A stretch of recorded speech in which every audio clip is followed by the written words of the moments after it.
سلام علیکم ورحمۃ اللہ وبرکاتہ۔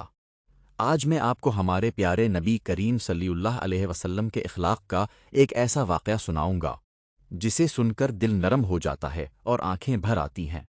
بات مکہ مکرمہ کے زمانے کی ہے، جب نبی کریم صلی اللہ علیہ وسلم لوگوں کو اسلام کی دعوت دیتے تھے۔ اسی مکہ میں ایک گلی تھی۔ اس گلی میں ایک بوڑھی عورت رہتی تھی۔ وہ عورت نبی کریم صلی اللہ علیہ وسلم سے بہت نفرت کرتی تھی۔ اس نے اسلام قبول نہیں کیا تھا۔ اس عورت کا روز کا معمول یہ بن گیا تھا کہ جب بھی نبی کریم صلی اللہ علیہ وسلم اس کے گھر کے سامنے سے گزرتے تو وہ گھر کا کوڑا، گندگی، راکھ اور کانٹے آپ صلی اللہ علیہ وسلم پر پھینک دیتی تھی۔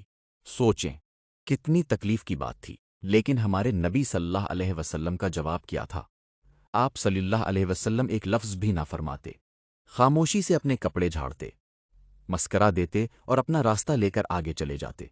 نہ غصہ کیا، نہ بددعا دی، نہ پلٹ کر جواب دیا، کیونکہ آپ رحمت بن کر آئے۔ دن ہوا یوں کہ نبی کریم صلی اللہ علیہ وسلم حسب معمول اس گلی سے گزرے تو دیکھا کہ راستہ بالکل صاف ہے، زمین پر ایک تنکا تک نہیں، نہ کوئی کوڑا، نہ کوئی گندگی۔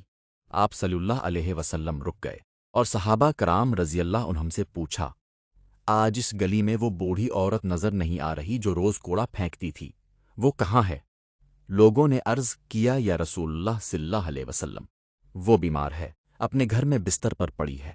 یہ سننا تھا کہ رحمت عالم صلی اللہ علیہ وسلم فوراً اس عورت کے گھر کی طرف چل پڑے۔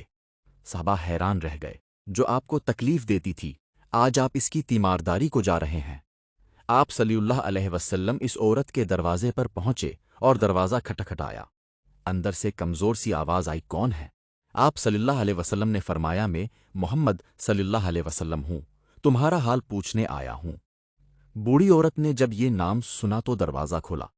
اسے یقین ہی نہیں آ رہا تھا، جسے میں روز ستاتی تھی وہ آج میری خیریت پوچھنے آیا ہے۔ اس کی آنکھوں سے آنسو جاری ہو گئے، وہ رونے لگی اور کہنے لگی، اے محمد، میں نے تمہارے ساتھ بہت برا سلوک کیا، لیکن آپ نے آج میری آنکھیں کھول دی۔